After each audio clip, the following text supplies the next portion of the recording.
kami berkumpul kembali di tempat ini. Kami mau belajar bersama-sama kebenaran firman-Mu. Tuhan, pimpin kami, bimbing kami. Juga kami berdoa untuk saudara-saudara kami yang mungkin sedang dalam perjalanan. Tuhan, pimpin mereka sampai ke tempat ini. Terima kasih Tuhan, di dalam nama Tuhan Yesus Kristus kami berdoa. Amin. Baik. Malam ini kita akan membahas tentang kebenaran dari kesaksian para pelayan-pelayan Tuhan yang katanya bisa naik turun neraka atau jalan-jalan ke neraka, ke surga dan lain sebagainya. Nah, coba kita mau lihat dari sudut pandang Alkitab nanti. Saya beri judul kesaksian naik turun neraka ke surga.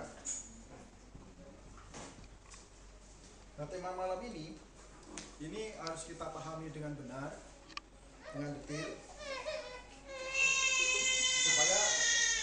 supaya kita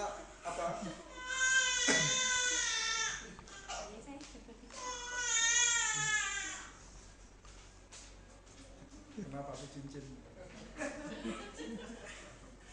Pak. Ya, oke. Jadi tema kita ini dalam beberapa minggu ini saya sudah ditanya orang berkali-kali. Ini harus kita pahami dengan paling tidak kita pahaminya ini sesuai dengan apa yang dikatakan oleh Alkitab. Satu contoh, saya pernah berdiskusi dengan seseorang yang seenaknya saja dia berbicara tanpa dasar Alkitab. Pak Firman, seperti kata Alkitab katanya, suami adalah kepala istri, katanya gitu. Itu sama seperti Kristus adalah kepala jemaat.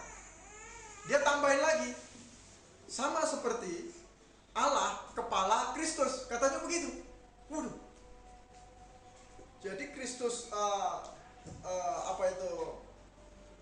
suami adalah kepala istri, sama seperti Kristus adalah kepala jemaat. Kan di dalam Alkitab bunyinya begitu. Dia tambahin lagi loh, sama seperti Allah adalah kepala Kristus. Itu kalau orang yang nggak pernah meneliti Alkitab, dia akan iya-iya saja. Padahal Kristus itu adalah Allah. Bagaimana dia kepalain siapa? Seolah-olah Allah itu posisi tersendiri gitu. Dan Kristus bukan Allah akhirnya. Wah, hebat. Saya bilang kalau ketemu sama saya, beresin. Bapak ketemu ayat itu di mana? Saya pengen tahu. Allah adalah kepala Kristus. Di dalam Alkitab justru sama. Aku dan Bapa adalah satu. Bukan Allah adalah kepala Kristus, seolah-olah Kristus itu bukan Allah gitu. Waduh, ini kacau. Nah, sama. Tapi malam ini kita tidak membahas seperti itu. Kita hanya mau membalas tentang meneliti Alkitab ini dengan benar, supaya kita jangan diombang-ambingkan ini. Nah, belakangan mungkin dari dulu ini banyak cerita seperti ini juga, di mana kesaksian naik turun neraka atau surga. Ya, kita sering dengar orang naik turun neraka, diajak jalan-jalan ke neraka. Ada orang Rusia pakai tulis buku, terus ada lagi orang mana, pokoknya di Indonesia ini sudah banyak. Di Indonesia ini banyak. Ada satu hamba Tuhan, surganya malah sampai ke tingkat 9. Di dalam Alkitab, surga itu sampai tingkat 3, dia bisa diajak sampai tingkat ke-9. Tingkat mana itu? Aku diajak bawa Tuhan ke surga tingkat ke-9. Di dalam Alkitab, surga itu cuma sampai tingkat 3. Dia bisa diajak sampai tingkat ke-9. Waduh, kacau. Diangkat naik ke tingkat ke-9. Terus di sana dia melayani perjamuan Tuhan. Hebat sekali. Rasul Paulus, Rasul Petrus itu ngambil perjamuan sama dia. Waduh, luar biasa. Ini sungguh sesuatu kekacauan. Yang lebih parah lagi, katanya diajak jalan-jalan ke neraka. Diperlihatkan neraka dan diajak mereka jalan-jalan ke sana. Nah, ini yang lebih lebih lebih kurang ini lagi. Nah, oleh sebab itu, coba kita melihat fakta-fakta ini di dalam Alkitab.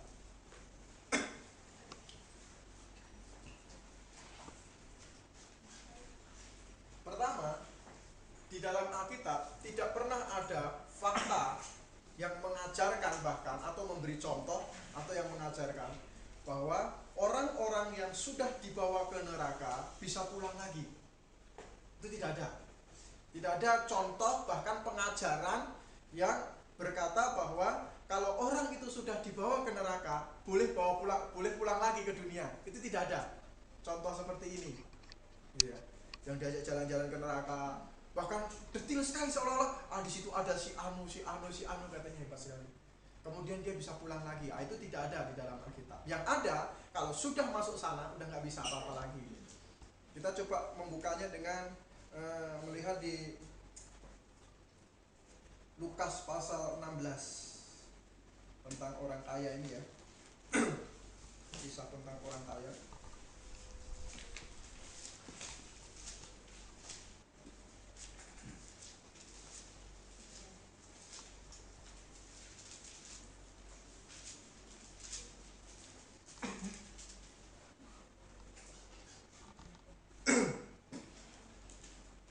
Saya bacakan Lukas pasal 16 ayat 19 sampai 31. Ada seorang kaya yang selalu berpakaian jubah ungu dan kain halus, dan setiap hari ia bersukaria dalam kemewahan. Dan ada seorang pengemis bernama Lazarus, badannya penuh dengan borok, berbaring dekat pintu rumah orang kaya itu, dan ingin menghilangkan laparnya dengan apa yang jatuh dari meja orang kaya itu, malahan anjing-anjing datang dan menjilat boroknya. Kemudian matilah orang miskin itu, lalu dibawa oleh malaikat-malaikat itu ke pangkuan Abraham. Nah, di sini mulai ada tempat yang berbeda. Orang kaya itu juga mati lalu dikubur, dan sementara ia menderita sengsara di alam maut, ia memandang ke atas, dan dari jauh dilihatnya Abraham dan Lazarus duduk di pangkuannya. Lalu ia berseru kepada Bapak Abraham, "Kasihanilah aku." Nah, coba ini perhatian, ini yang ada di alam maut. Lalu ia berseru katanya, "Bapak Abraham, kasihanilah aku. Suruhlah Lazarus supaya ia mencelupkan ujung jarinya ke dalam air dan menyejukkan lidahku, sebab aku sangat kesakitan dalam nyala api itu." Ya. Tetapi Abraham berkata, "Anak, ingatlah bahwa engkau telah menerima segala yang baik sewaktu hidupmu, sedangkan Lazarus segala yang buruk. Sekarang ia mendapat hiburan dan engkau sangat menderita. Selain daripada itu, di antara kami dan engkau terbentang jurang yang tak terseberangi." Nah, ini supaya mereka yang mau pergi dari sini kepadamu ataupun mereka yang mau datang dari situ kepada kami tidak dapat menyeberang. Nah, ini kata orang itu, "Kalau demikian aku minta kepadamu Bapa, supaya engkau menyuruh dia ke rumah ayahku." Nah, ini jadi disuruhlah Lazarus turun untuk memberitahu bapaknya supaya jangan seperti dia gitu. "Sebab masih ada 5 orang saudaraku, supaya ia memperingati mereka dengan sungguh-sungguh agar mereka jangan masuk kelak ke dalam tempat penderitaan ini." Tetapi kata Abraham, "Ada pada mereka kesaksian Musa dan para nabi, baiklah mereka mendengarkan kesaksian itu." Jawab orang itu, "Tidak, Bapak Abraham. Tetapi jika ada seorang yang datang dari antara orang mati kepada mereka, mereka akan bertobat." Kata Abraham kepadanya, "Jika mereka tidak mendengarkan kesaksian Musa dan para nabi, mereka tidak juga akan mau diyakinkan sekalipun oleh seorang yang bangkit dari antara orang mati." Jadi jelas di sini tidak ada orang yang bisa keluar masuk neraka seenaknya. Dan di dalam Alkitab tidak ada contoh orang bisa keluar masuk jalan-jalan ke neraka. Sudah begitu, sehebat apapun dia, sesakti apapun dia, disayangin sebagaimanapun dia disayang oleh Tuhan sekalipun, tetap tidak bisa ada contoh di dalam Alkitab yang dibawa sampai ke neraka dan bisa pulang lagi. Kalau bisa dia dibawa ke neraka, ya sudah masuk situ selamanya. Apalagi lagi retreat jalan-jalan, udah gitu boleh pulang lagi begitu. Nanti ke surga pulang lagi, nah begitu ya. Nah ini jadi masalah di dalam Lukas pasal yang ke-16 ayat yang ke-19 sampai dengan 31 itu tidak mungkin bisa.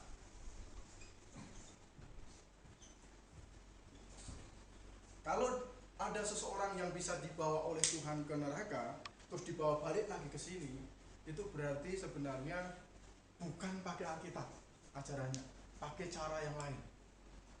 Karena kalau Tuhan mengajarkan pasti tidak bisa.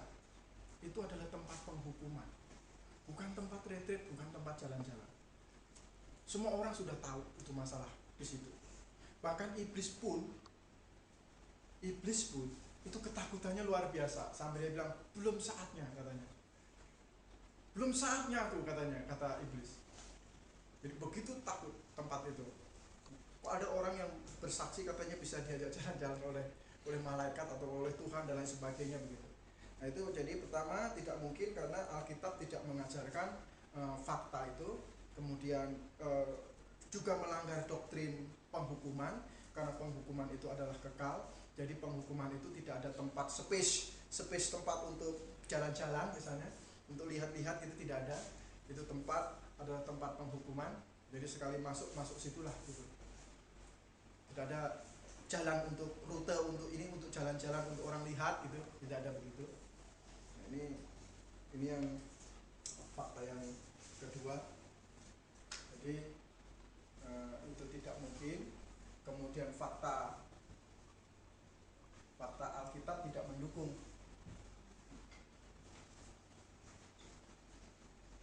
Saya ditanya, kalau begitu mereka itu dari mana, Pak? Apa mereka ngarang? Saya pikir mereka juga mungkin tidak ngarang. Kalau ngarang itu kayaknya terlalu pintar mereka ngarang. Mereka itu mungkin juga mereka itu tidak ngarang, tapi ada seseorang yang ngarang atau oknum yang mengarang. Yang jelas bukan Tuhan yang mengarang itu. Orang kaya itu sampai hebat 2 kali. Tidak Bapak Abraham, katanya kan. Kalau ada orang mati bisa bangkit, kasih tahu mereka bisa, Bapak Abraham, sampai begitu. Ngotot itu. Gak bisa, katanya. Sampai Bapak Abraham bilang gak bisa. Jadi di sini kita lihat kalau ada cerita, orang bercerita seperti itu, jelas itu mungkin bukan orang itu yang mengarang, tetapi ada oknum yang mengarang. Yang jelas bukan Tuhan oknum itu. Kemudian ketiga,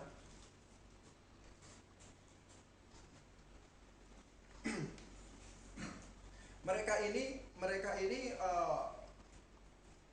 melihat bagaimana orang bisa naik turun neraka dan lain sebagainya. Itu mereka tidak mengerti maksud Tuhan itu apa gitu. Rasul Paulus, Rasul Yohanes diperlihatkan tentang surga. Itu Tuhan punya maksud apa? Untuk menjadikan sempurna firman-Nya gitu ya. Supaya firman-Nya itu menjadi sempurna, maka diperlihatkanlah itu kepada Rasul Yohanes. Sehingga semua menjadi lengkap dan sempurna, namanya toteleion firman ini. Nah, kalau seseorang diajak jalan-jalan, berarti Tuhan juga punya maksud. Maksudnya apa? Untuk menjadikan sempurna firman ini. Artinya, itu tidak boleh ditulis di dalam satu buku kecil begitu. Itu harus dimasukkan di dalam selipan kitab Wahyu. Misalnya setelah kitab Wahyu ada lagi rute jalan-jalan dari surga dan neraka oleh hamba Tuhan siapa, masukkan ke sini. Itu juga jadi firman Tuhan. Kalau betul itu Tuhan yang bawa. Kalau betul itu Tuhan yang bawa mereka ke neraka, maka itu adalah firman Tuhan. Oleh sebab itu, kalau firman Tuhan, maka sah hukumnya untuk dijadikan kanon di dalam Alkitab. Gitu. Tapi mereka hanya tulis di dalam traktat kecil, dia bagi-bagikan di fotokopi cerita-cerita itu. Itu firman Tuhan bukan. Kalau Tuhan hanya memberikan rute jalan-jalan begitu saja tanpa ada maksud, diem gitu, itu juga kelihatannya Tuhan ada masalah gitu. Untuk apa diajak jalan-jalan ke sana? Tuhan memperlihatkan kepada Rasul Yohanes itu untuk berfirman, coba kamu naik, kata Rasul, kata Tuhan kepada Rasul Yohanes, naik, aku melihat, katanya, diperlihatkan semuanya. Itu ada maksudnya. Sekarang kalau maksudnya adalah apa? Maksudnya itu adalah firman Tuhan atau nubuatan atau firman Tuhan yang sah hukumnya. Nah, kalau sekarang ada orang yang diajak naik turun surga dan neraka begitu, itu sebenarnya harusnya sah. Jadi firman Tuhan masukin sini. Oh ya, jangan Pak, jangan. Itu bukan, itu cuma ini aja apa. Itu firman Tuhan. Kalau memang betul itu Tuhan yang ajak kamu, jangan main-main. Mana? Masukin sini. Karena ada maksudnya Tuhan berkata seperti itu. Tetapi saya yakin itu bukan Tuhan. Karena Tuhan tidak bekerja dengan cara seperti itu. Tuhan sudah membuat sempurna dan lengkap firman-Nya ini, sehingga tidak mungkin bertabrakan doktrin-doktrinnya. Kalau orang kaya itu tidak boleh untuk keluar dari neraka, bahkan celupin saja jarum ini, masih di neraka loh. Dia masih di neraka. Lazarus itu celupin enggak? Gitu. Tak boleh. Coba bayangin. Kok ini orang bisa hebat, bisa jalan-jalan terus dibawa lagi ke. Saya bilang, dari mana ajaran ini? Kayaknya fakta ini sangat bertabrakan dan berjalan. Saya yakin 100% itu bukan Tuhan. Karena Alkitab tidak memberikan fakta satu orang pun yang bisa punya hak prerogatif untuk naik turun neraka begitu. Oke, jadi sampai di sini saya pikir ada pertanyaan untuk kesaksian sikap kita terhadap orang-orang yang punya kesaksian bisa naik turun neraka dan lain sebagainya, diajak jalan-jalan dan sebagainya.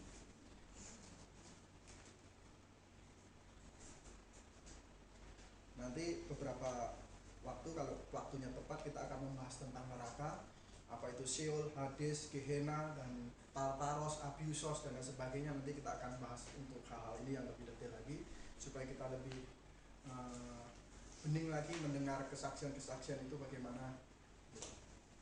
Ada yang mau bertanya atau apa, Pak? Ada, Pak. Ya. Ada ayatnya lagi tambahan selain dari Lukas 16 ya. 31. Misalnya yang tanya kan yang lebih ya. jelas gitu. Maksudnya ada tambahan ayatnya tuh. Ini ada ayatnya lagi yang menjelaskan tentang kesaksian itu. Oh ya. Oh, kesaksian naik. Ya kan, kita kan kalau sebut itu kadang-kadang enggak percaya, mesti ada ayat lagi untuk menjelaskan dia supaya dia lebih ini lagi. Iya. Coba kita lihat lagi, kalau gitu kita mau bikin detail sedikit aja. Lukas pasal 8 ayat 31.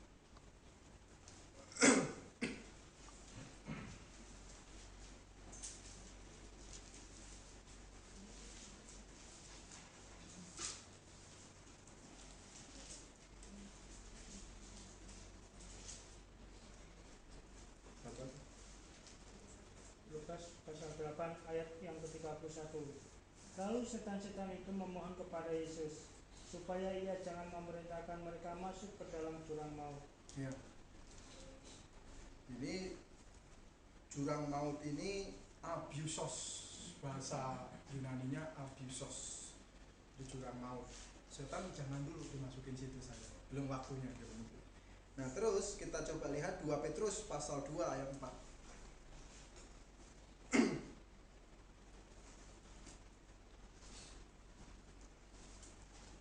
2 Petrus pasal 2 ayat yang keempat. Sebab jikalau Allah tidak menyayangkan malaikat-malaikat yang berbuat dosa, tetapi melemparkan mereka ke dalam neraka, dan dengan demikian menyerahkannya ke dalam gua-gua yang gelap untuk menyimpan mereka sampai hari penghakiman. Ya. Ini dilemparkan ke neraka. Jadi yang ini dilemparkan ke neraka, tadi dihukum, yang tempat dihukum di jurang maut, dan dilemparkan di gua-gua ini namanya Tartaros. Itu sebenarnya satu tempat yang sama, tetapi itu Nanti akan saya jelaskan lebih spesifik tentang Tartarus dan Abiusos, tapi yang jelas ini adalah penghukuman yang kekal. Kalau di dalam Yesaya pasal 66 ayat 24 atau ayat yang terakhir itu dikatakan bahwa di situ kekal, di situ ulat-ulatnya saja tidak mati, apinya tidak pernah padam, begitu. Nah, ulat-ulatnya tidak mati dan apinya tidak pernah padam itu oleh orang Yahudi dikatakan itu sebagai Gehenna namanya. Gehenna itu orang Yahudi itu menamakan Gehenna itu karena itu adalah satu tempat di Yerusalem di pinggir kota gitu, itu ada satu tempat pembuangan sampah. Nah, tempat pembuangan sampah itu tidak pernah mati. Jadi bakar habis ya begitu terus apinya nyala terus gitu. Sampahnya dinyalai di ubung situ, ditaruh di situ nyala terus di pinggir kota biasanya. Dan mereka menamakan ini Gehenna. Itu tempat pembuangan sampah yang di situ apinya tidak pernah mati. Nah, dari sini fakta-fakta ini terlihat bahwa neraka itu tidak bisa tempat untuk diajak main-main gitu. Jalan kemana? Orang apinya nggak pernah padam, mau jalan lewat mana? Pinggirnya seperti apa? Kan gitu. Dia jalan-jalan kemana? Di pinggirnya atau di mananya? Kan gitu. Wah, sangat tidak masuk akal. Jadi dalam Alkitab banyak sekali, masih banyak, tapi ini ayat-ayat yang menunjukkan bahwa ke neraka itu adalah tempat yang kekal yang tidak bisa di. Permisi, saya boleh retreat sebentar. Saya kan orang baik, saya jalan dulu. Nanti saya ceritakan di surga, di dunia supaya orang-orang di dunia bisa bertobat, lihat kengerian neraka. Orang seperti ini tidak percaya Alkitab. Alkitab sudah bilang neraka itu ngeri, masih kurang lagi, masih dia pengen lihat sendiri, diajak Tuhan gitu. Akhirnya yang melihatkan bukan Tuhan. Siapa gitu? Malah bukan Tuhan yang kasih tahu. Tuhan sudah kasih tahu dia dalam Alkitab, itu sudah jelas, bahkan detil. Itu ada istilah Hades, Sheol itu bahasa Ibrani, Hades itu bahasa Yunani artinya dunia orang mati. Kemudian ada Gehenna, itu adalah lautan api yang tidak pernah padam, yang diumpamakan adalah tempat sampah yang ada di pinggir kota Yerusalem. Kemudian ada lagi Tartaros. Kemudian Tartaros itu adalah gua-gua. Kemudian ada Abiusos, itu jurang maut, jurang yang tidak berdasar. Jadi nggak ada gedebuknya.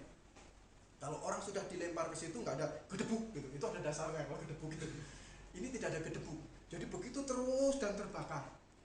Itulah neraka. Jadi bagaimana dia mau jalan-jalan kemana? Ke tempat seperti itu tuh jalan-jalan bagaimana? Itu jurang yang jatuh terus ibaratnya. Orang di situ akan mengalami jatuh terus, terbakar terus dan kekal selamanya dan tidak ada gedebuk. Jalan-jalannya di mana? Kilometer berapa ya? Kadang-kadang ini yang kurang begitu ini. Oke? Masih ada banyak sebenarnya ayat ini, tapi saya jelaskan secara singkat saja. Ada lagi, Pak, Bu? Kalau perjanjian lama bisa nggak nabi-nabi diangkat ke surga? Nabi-nabi. Nabi-nabi. Ya, begini. Kalau sekarang ini bicara tentang neraka. Jadi di neraka itu tidak ada fakta orang bisa dibawa keluar masuk ke neraka. Kemudian sekarang kita bicara tentang surga, naik turun surga. Nah, sekarang yang kita bicara tentang naik turun surga, tadi neraka, sekarang naik turun surga. Tapi saya jelaskan secara singkat.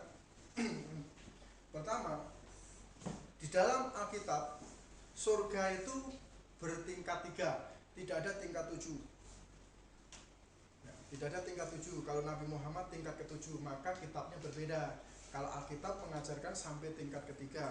Kalau Nabi Muhammad diajarkan berkata dia naik sampai tingkat ke-7, makanya menggunakan Al-Quran. Beda. Itu oke, tidak ada masalah karena mereka panduannya berbeda. Tapi kalau ada orang Kristen yang mau merasa lebih hebat, diangkat sampai tingkat ke-9, itu aneh. Saya gambarkan tentang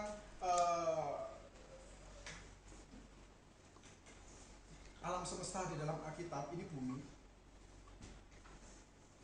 Kemudian ini adalah tahta Allah. 2 Korintus 12 ayat 2. Rasul Paulus dibawa sampai tingkat ke-3. Kemudian di sini adalah rakia atau cakrawala dalam bahasa Indonesia, di mana di sini menggunakan bahasa Ibrani samayim. Samayim itu samayim akhiran aim dengan im itu sering saya bicarakan, itu berbeda. Elohim itu akhirannya im, itu berarti jamaknya 3 atau lebih kalau akhirannya im. Kalau akhirannya aim itu double atau dual atau couple atau pasangan. Jadi samayim itu akhirnya aim, berarti samayim itu artinya langit atau surga. Tuhan menciptakan surga atau langit, kalau kita bilang langit ini itu aim akhirnya, jadi 2 atau double samayim. Nah, langit pertama itu adalah di bawah atmosfer, langit kedua itu adalah rakia atau alam cakrawala, tempat hampa udara. Itu yang diciptakan Tuhan. Dan yang ketiga, tingkat yang ketiga itu adalah surga tahta Allah. Itulah yang dimana Rasul Paulus diangkat sampai ke sana. Nah, katanya entah di luar tubuh, entah di dalam tubuh, aku tidak tahu. Tuhan, Rasul Paulus diceritakan tentang kondisi ini. Demikian juga dengan Rasul Yohanes. Untuk lebih jelasnya berbicara tentang Rasul Yohanes, kita akan berbicara tentang akhir zaman atau pengangkatan, nanti suatu saat kita akan menuju ke sana. Tapi yang jelas, untuk diangkat sampai naik ke surga tingkat 9, itu saya judul salahnya minta ampun. Itu bukan samayim lagi, bukan akhiran ayim lagi, itu samiyim harusnya. Jadi jamaknya itu 3 atau lebih. Jadi Tuhan menciptakan langit, bukan langit begitu. Samiyim itu kalau mau begitu. Kalau mau sampai tingkat 9 ya samiyim. Gak ada samiyim, ada samayim. Nah, kadang-kadang kita terlalu menggampangkan firman Tuhan. Seperti yang tadi saya bilang, ada orang teman saya saksi Yehova sembarangan aja ngomong Kristus adalah kepala dan Allah adalah kepala Kristus. Di mana ayatnya Allah adalah kepala Kristus? Sama seperti ini, diangkat sampai surga tingkat 9. Di mana dia ketemu surga itu tingkat 9? Jadi ini samayim,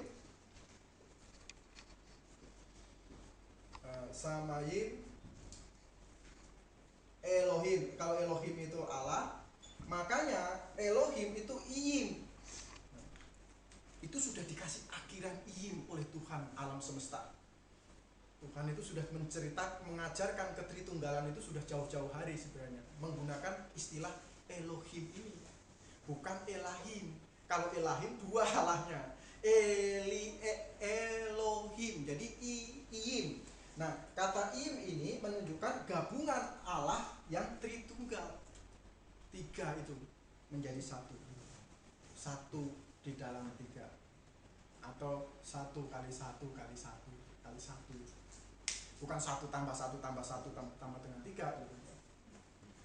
Nah, ini fakta kesaksiannya saja sudah berbeda dengan fakta yang terjadi di dalam Alkitab. Kemudian sekarang bagaimana untuk orang-orang yang sebelum Alkitab ini sempurna, apakah mereka langsung bisa diangkat? Ada beberapa. Elia langsung, jadi tidak dikubur dulu kan, diangkat. Justru kita juga nanti akan mengalami hal yang sama. Misalnya besok Tuhan datang, atau nanti Tuhan datang, kita tidak dikubur dulu. Kalau orang yang percaya Tuhan, itu namanya rapture atau pengangkatan. Misalnya nanti setelah selesai ini Tuhan datang dan mengangkat kita, itu kita tidak perlu dikubur lagi. Itu bisa, nggak ada masalah bahkan.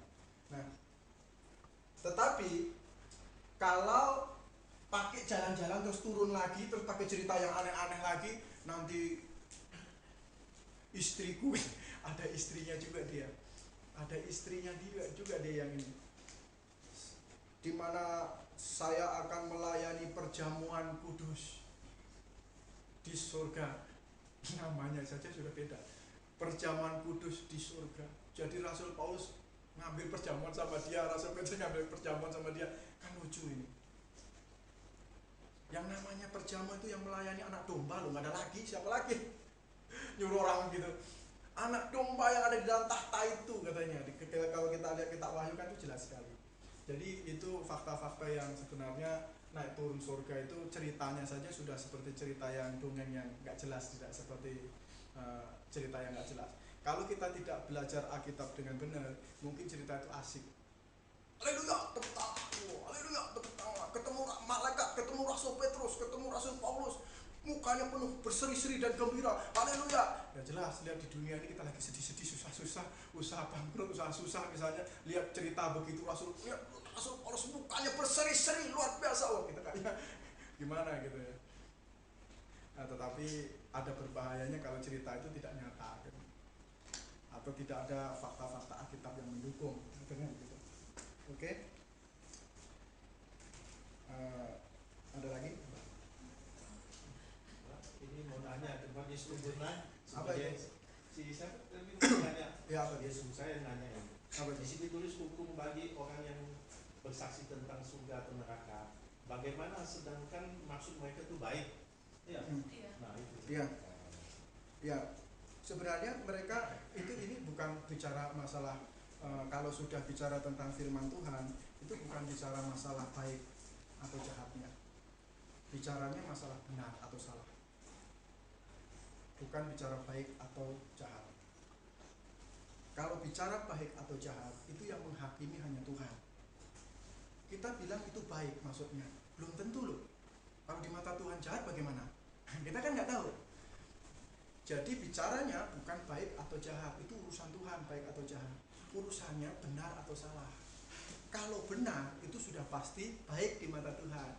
Kalau salah sudah pasti jahat di mata Tuhan. Itulah sebabnya di dalam kitab Matius itu dikatakan, nyala kamu sekalian pembuat kejahatan. Padahal mereka maksudnya baik loh. Nah, coba kita baca lagi itu Matius pasal 7. Ini orang ini saya yakin maksudnya baik ini, nggak jahat ini. Matius pasal 7 ayat 21 sampai 23. Bukan setiap orang yang berseru kepadaku Tuhan, Tuhan akan masuk ke dalam kerajaan surga, melainkan dia yang melakukan kehendak Bapakku yang di surga. Pada hari terakhir banyak orang akan berseru kepadaku, Tuhan, Tuhan, bukankah kami bernubuat demi namamu dan mengusir setan demi namamu dan mengadakan banyak mujizat demi namamu juga? Pada waktu itulah aku akan berterus terang kepada mereka dan berkata, aku tidak pernah mengenal kamu. Nyalah daripadaku kamu sekalian pembuat kejahatan. Nah ini kan, ini siapa yang bilang ini tidak baik kalau dunia melihat ini? Tapi kita ini bukan Tuhan. Siapa yang bilang dia ini tidak baik? Bikin mujizat atas nama Tuhan. Ini coba lihat, mengusir setan atas nama Tuhan Yesus. Terus bernubuat atas nama Tuhan Yesus, bukan atas nama Nyi Blorong, Nyi Rolo Kidul dan sebagainya, tapi sudah atas nama Tuhan. Tapi siapa yang tahu di mata Tuhan jahat atau tidak? Ya Tuhan sendiri. Kenapa? Karena salah. Ini salah di mata Tuhan, tidak benar di mata Tuhan. Di mana Alkitab ini sudah selesai, kan begitu? Ini akhir zaman itu sekarang, Alkitab sudah selesai ditulis, dia masih bikin lagi aneh-aneh begitu. Di mata Tuhan kamu jahatnya, begitu. Jadi bukan bicaranya masalah baik atau jahat, tetapi bicara benar atau salah. Jadi kalau sudah benar di mata Tuhan pasti baik. Kalau saya baik di mata Libi, itu belum tentu benar di mata Tuhan. Karena mungkin saya ada maksud-maksud tertentu, kan begitu. Itu manusia. Jadi itu inferensial, baik atau jahat itu di mata Tuhan. Tetapi di mata Tuhan yang benar itu adalah benar atau salah. Itu yang harus kita teliti. Benar atau salah. Kalau benar pasti baik di mata Tuhan. Kalau salah pasti jahat di mata Tuhan. Begitu kurang lebih. Oke, ada lagi? Terus kalau cara kita menegur dia, misalnya dia cerita sama saya gitu. Nah kita menegur dia bagaimana? Jangan ditegur. Kamu cerita begini. Kamu cerita aja seperti polisi begitu cerita. Kamu lihat surga. Misalnya dia cerita apa? Tentang apa? Ya tentang dia pernah ke neraka. Ke neraka. Gini. Oh iya. Ya coba kamu teliti itu, tanya nerakanya kayak gimana? Ada siapa aja? Nerakanya kayak seperti apa? Neraka penuh kata dia. Surga kosong tapi banyak berkat Tuhan yang nggak sampai ke manusia. Ya itu cerita. Nah itu di sini aja saya juga bisa cerita begitu. Maksudnya gini, saya juga bisa cerita begitu tentang kebaikan Tuhan tuh bisa kita ceritakan. waktunya panjang, bisa saya ceritain panjang sampai pagi juga bisa. Dan cara negornya? Ya caranya begini, caranya mesti begini, dilihat dulu, jangan buru-buru melihat itu kalau Tuhan ajak kamu ke surga, ke neraka. Kenapa? Karena Tuhannya seperti apa yang kamu bawa kamu itu, caranya gimana, apa kamu dipegang atau gimana gitu. Nah itu yang megang itu siapa, seperti apa, nah gitu. Seperti di kalender-kalender itu pasti dia ujung-ujungnya begitu. Yang di kalender itu karangan siapa? Masa Tuhan Yesus kayak begitu? Orang Yahudi agak beda sedikit mulutnya, itu hidungnya kan gitu, bukan kayak gitu. Banyak hal yang kalau dia salah, kalau dia itu salah pasti banyak hal yang cacat. Kalau cerita sama saya jelas, mereka mungkin bisa saya koreksi, oh bukan itu kan gitu. Tapi kalau yang jelas begini, neraka itu adalah tempat penghukuman. Tidak ada di dunia saja, tidak ada yang retreat ke lapas Raja Basa. Yuk kita retreat ke lapas Raja Basa, yuk. Supaya apa? Supaya kita takut katanya. Nggak masuk ke sana. Mana ada begitu? Tahu nggak? Lapas Wehui. Komputernya itu saya yang setting di sana. Lapas Wehui itu ada namanya kaca benggala. Benar-benar kaca benggala. Itu ada kaca di depan pintu, masuk ke gerbang gitu. Orang besok masuk ke gerbang di situ, gerbang terakhir itu. Itu kaca benggala mereka menyebut. Kaca ajaib. Jadi kalau pembesuknya itu ngaca di situ, besoknya dia masuk situ. Di Wehui itu katanya. Itu yang ngomong si penjaganya. Jadi kalau habis besok nih ya, besok temennya yang narkoba gitu, dia kaca-kaca di situ, besoknya dia masuk gitu. Jadi itu bukan tempat jalan-jalan. Tidak ada neraka tempat jalan-jalan. Sama seperti tempat penjara untuk jalan-jalan gitu. Nggak usah diceritain, penjara itu sudah takut kita. Mau diceritain kayak gimana lagi? Kurang takut maksudnya, mau lihat ke sana gitu. Waduh, parah, nggak mungkin. Kecuali kita masuk ke sana, ya sudah nggak bisa, kangkeng tutup. Nah, berapa tahun kamu di sini? Ini ya, jadi lebih banyak sekali ayat-ayat sebenarnya. Kalau berbicara sama mereka itu yang kurang lebih fakta di dalam Alkitab saja. Kalau fakta di dalam Alkitab tidak ada begitu. Sudah masuk situ ya sudah, neraka bukan tempat jalan-jalan.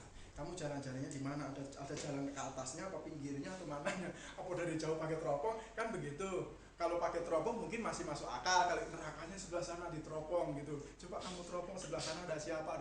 Mungkin masuk begitu. Nah ini sudah masuk ke situ. Diajak jalan-jalan kemana? Udah gitu boleh pulang lagi. Hebat sekali. Itu Tuhan Yesus yang bisa lakukan itu. Itu pun Tuhan berkata kepada mereka, hei maut di mana sengatmu? Hei maut di mana kemenanganmu? Pada hari ketiga dia bangkit. Gitu. Jadi maut sudah tidak berkuasa lagi. Maksudnya apa? Orang-orang yang bertobat dan percaya kepada Yesus tidak mungkin masuk situ lagi karena Tuhan sudah gantikan hukumannya pada saat itu. Kan gitu ceritanya. Dia nyanyiin Yesus. Betul. Betul seperti Pak Jonathan mau menyaingi Yesus, dia hebat, dia bisa keluar di situ. Keluar masuk di situ. Seminggu lagi di situ Yesus cuma 3 hari. Seminggu. Lebih parah, lebih hebat dari Tuhan Yesus kalau gitu. Tuhan Yesus 3 hari, artinya 3 hari 3 malam di perut bumi. Ya artinya di situ kita lihat faktanya sudah tidak masuk akal buat kita. Dan itu sangat heboh dan mereka suka cerita-cerita itu. Nah, ini saya bukan masalah suka atau tidak suka, masalah benar atau salah. Kalau benar, katakan benar sekalipun nggak banyak yang nggak suka, nggak apa-apa. Baik, ada lagi? Kita tutup ke Sunday School kita.